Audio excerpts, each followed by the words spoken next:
And so, here we find ourselves staring down the barrel of The Marvels. That is one big pile of shit. The movie kicks off. Hey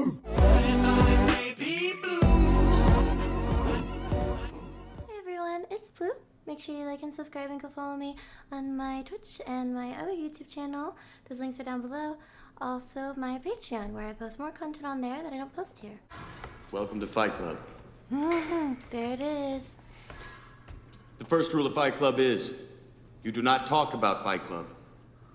The second rule of Fight Club is you do not talk about Fight I was Club. supposed to say there's two rules. Today I'm going to be reacting to more Critical Drinker, The Marvels. Oh, how times have changed. 4 years ago, the original Captain Marvel catapulted its protagonist into an MCU at the very peak of its popularity and influence, where every single movie they churned out was a guaranteed smash hit. Captain Marvel herself was widely tipped to become the next Tony Stark, the new face of the brand, the character that was going to lead Marvel into the next decade and possibly beyond.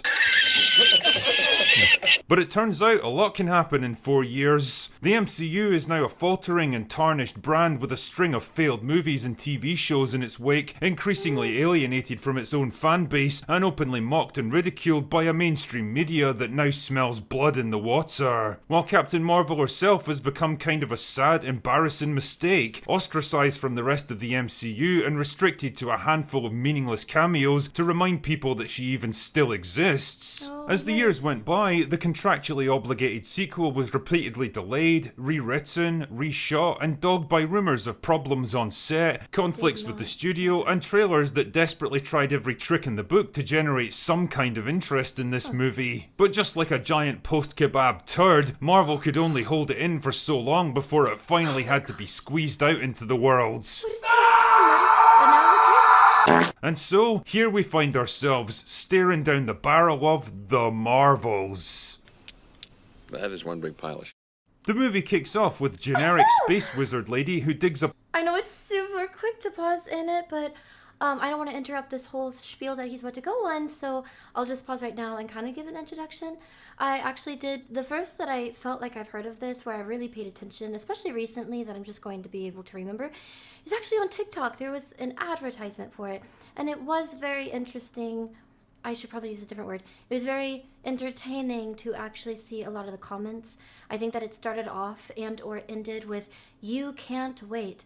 And there was just these endless amounts of examples and comments saying how they can just all wait. We can all wait. Staring down the barrel of The Marvels. That is one big pile of shit. The movie kicks off with generic space wizard lady who digs up a magical bullshit bangle from a random planet somewhere, which turns out to be the counterpart to the other magical bullshit bangle used by Kamala Khan. You know her, don't you? Oh wait, you don't. That's probably because she's a character from an obscure Disney Plus show that nobody watched. Speaking of obscure characters from Disney Plus shows that nobody watched, Monica Rambeau is now working as an astronaut for Saber, and she's got the power to go flumpy and pass through solid objects after getting a spell cast on her by Scarlet Witch. Fuck me, this is getting convoluted already. Anyway, the system of magical bullshit space portals that everyone apparently uses to traverse the universe are starting to act kinda weird, so the hollowed out shell that was once Nick Fury sends Captain Marvel to investigate. And wouldn't you know it, Monica Rambeau decides to investigate one herself at exactly the same moment. Oh my goodness, what are the odds, eh? Then there's a big energy surge and everyone swaps places with everyone else. Although it did have me wondering why their clothes go with them, but Monica Rambeau's spacesuit doesn't. Probably because the prospect of a teenage girl explosively decompressing on our screens would have turned it into a very different movie, but whatever. The point here is that all three of our diverse heroes are now quantum entangled, so if two of them happen to use their powers at the same time, they'll magically swap places. Well, when it's convenient to the plot at least. Why does this happen? Don't know. Just consume product and then get excited for next product. Anyway, much hilarity ensues before the three of them figure out that all of this is being orchestrated by generic space wizard lady, who's actually a Kree fighting to save her homeworld from extinction after Captain Marvel triggered a destructive civil war by destroying the AI that was keeping everything running. And that also caused their son to die out somehow, because civil wars are well known for that sort of thing. Fuck me, who wrote this nonsense? Oh yeah, and the more she messes with the magical bullshit bangles, the more damage it does to the magical jump point network, ultimately threatening to tear apart the fabric of reality itself. Oh my goodness, another Marvel movie about a giant scary space portal that has to be closed before it destroys the entire universe. Truly, their imagination knows no bounds. So the three diverse women have to learn to work together to stop generic space wizard lady from destroying the multiverse or something, while Nick Fury contends with an outbreak of alien cats on his space station. And then they seal the portal, but oh no, Monica Rambeau gets stuck on the other side in a different reality where Beast from X-Men shows up for some reason, and her mum that most people forgot even existed is apparently still alive. No way! And that's it, that's the plot for the Marvels. I have no idea what I just watched. I don't understand. I feel like I don't know any of these characters. I don't know the point. I don't understand it. So it feels a little difficult to comment on it. I have experimented with reacting to some things or trying to comment on things that I haven't seen before because he gives really great details. I mean, even if you haven't watched it, it doesn't really matter. He just told you everything that it's about. But typically, if you know at least a little bit of something, you can follow it. That was really difficult to follow. Maybe that's the point. It's not really great writing. I don't want to be too harsh on it because some of it could just be my own downfall. Maybe I'm just too dumb to follow and get it. Really good possibility. Definitely really good possibility. However, since there is a lot of flack to the more recent Marvel movies and shows and anything that they're producing around Disney and Disney Plus, I mean, it is a little safe to think, no, even if I understood it a little bit more, there's a lot of plot holes. There's a lot of things that just don't make sense, and that is the point. One of them being if they switch places with each other every time one of them with the another uses their powers at the same time, because there's three. So as long as two of them use their powers at the same time, they'll switch with each other. I already have the question, okay, well, what happens if all three of them do? Does that fix everything? Was that the point? Was that said? Did I miss it? Maybe it just never happens, but it coincidentally happens all the time where two of them do. But whatever. So two of them will, and they'll switch places with each other. And yeah, the over-exaggerated, oh darn it, is kind of corny. And then yeah, I think that you would recognize the spacesuit immediately, because if their clothes or other things switch with them, but that one doesn't go with them, it just stays there for the person to just warp into it, yet all of their other clothes warp with them. You know when you bump into some asshole who made life miserable in high school that you haven't seen in like 10 years, and you notice they're wearing faded jeans and a sweat-stained t-shirt, they've gained 50 pounds and smell vaguely of cheap booze and stale urine? You might have imagined you'd feel some kind of satisfaction in the knowledge they've failed so spectacularly, but instead all you experience is a lingering sense of sadness and pity. Well, that's kind of how I felt watching the Marvels. It's 105 minutes of absolute directionless, passionless, unfunny cringe, awkwardly chopped and spliced together from what I assume was once a much longer cut, and shuffling embarrassingly onto the screen like even it knew how shit it was and just wanted to get the whole painful experience over with as quickly as possible. And in a lot of ways, it really wasn't the film I imagined. I expected some defiant last stand against the armies of haters just waiting for it to fail, a production bloated by ego and consumed by bitterness, well aware of its impossible position and determined to go out guns blazing. Instead, what we got was a weirdly small, unambitious, almost apologetic kind of film, half-heartedly going through all the old Marvel tropes but knowing how trite and predictable they've become. A film made by a studio that's lost its confidence, lost its magic, lost its way. I mean, on the plus side, the obnoxious preoccupation with tearing down some imagined patriarchy and proving how Captain Marvel could do everything better than the boys that blighted the first movie is more or less absent here. I never got the sense that the film was trying to push any particular agenda or preach to me about social or political issues, so that makes a nice change from Marvel. You've got to do better, Senator. You've got to step up.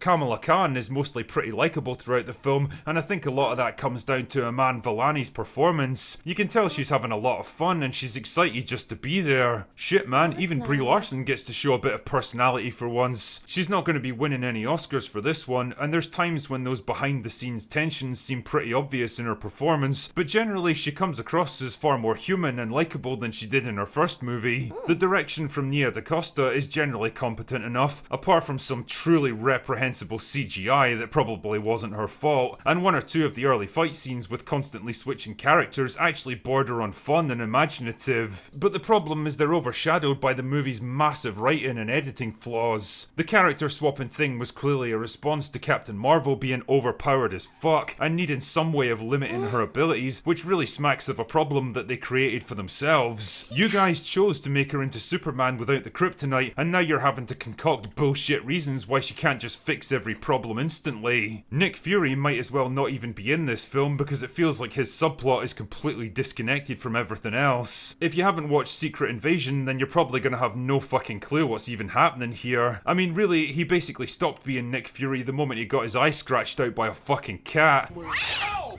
motherfucking! And the goofy imposter playing him seems to care less and less about keeping up the facades. Generic space wizard lady is exactly that. Completely forgettable, barely getting a shred of development, and she's pursuing her goal in the most ridiculous way imaginable. Like, she basically wants revenge against Captain Marvel for destroying her people, and she does it by hurting the people that she cares about. But there's nothing to prevent Captain Marvel from doing the exact same thing again. The quantum entanglement thing wasn't something she was even aware of until later in the movie, which means there would have been absolutely nothing to stop her. You can really tell that this film was butchered in the editing room too. Characters magically teleport from one location to the next with nothing to link them together, and I'm not even talking about the stupid bangle thing either. They just show up wherever they need to be. Potentially interesting character arcs and relationships are barely hinted at, and then resolved with no real explanation. Like, one of the big sources of tension between Captain Marvel and Monica Rambeau is that she never visited her after her mother died because she triggered a Kree civil war and was apparently trying to fix it, but there's nothing to suggest that she actually tried to help them in any way. I mean, with all her godlike powers and abilities, she basically could have fixed most of their problems overnight. Yeah, one of the things that I really enjoyed,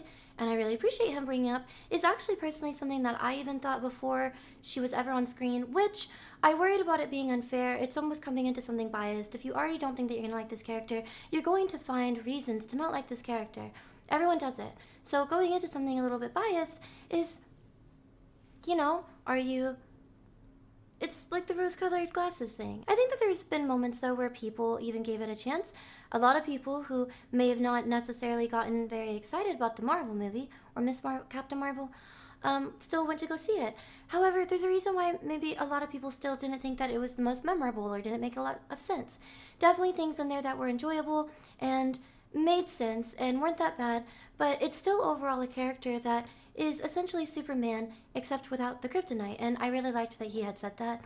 That was a very good point. You kind of just can anticipate, okay, we get it, something really huge is about to happen, so you're going to have to bring in the really big guns because it's almost not going to be believable that people like Tony Stark and Spider-Man and other characters would defeat someone like Thanos. Yeah, the entire universe is being affected, so you have to bring in something like Captain Marvel. Plus, she was a real character from the comics, so bring her in, fine.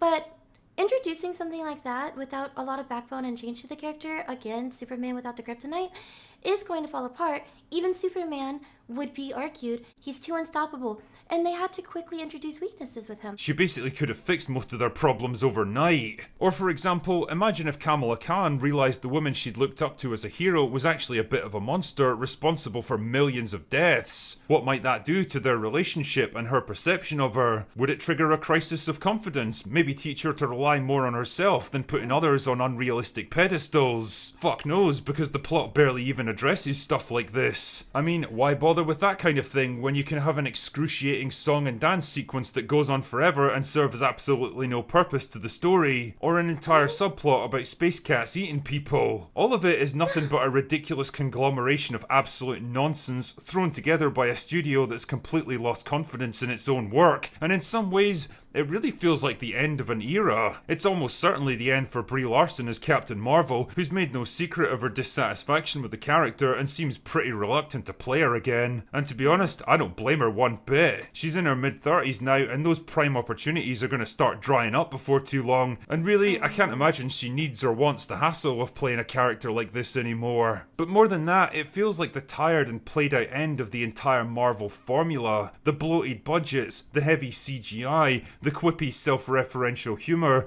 the sky portals, and the armies of disposable bad guys. It's all become so tedious and boring and predictable that people aren't even angry anymore, they just don't care. The original Captain Marvel was a divisive movie that inspired debate and controversy, but this one falls victim to a far more insidious problem: absolute apathy. This really is how the MCU dies. Not with a bang, but with a whimper. Anyway, that's all I've got for today. Go away now. It is very ironic that the character that they bring in to save everything, save the day for Endgame and Infinity War, is actually almost represented as the character that came in and killed the MCU. That's probably a little harsh. They did it on their own, but it does seem like Captain Marvel is the symbol of that. Again, probably off base, but just thought it was a little ironic. Yeah, I still hope that you guys enjoyed this video. If you haven't already, make sure you go check out Critical Drinker's channel, which is where the original content comes from. And make sure you like and subscribe and do all of that. And I'll see you all next time. Bye.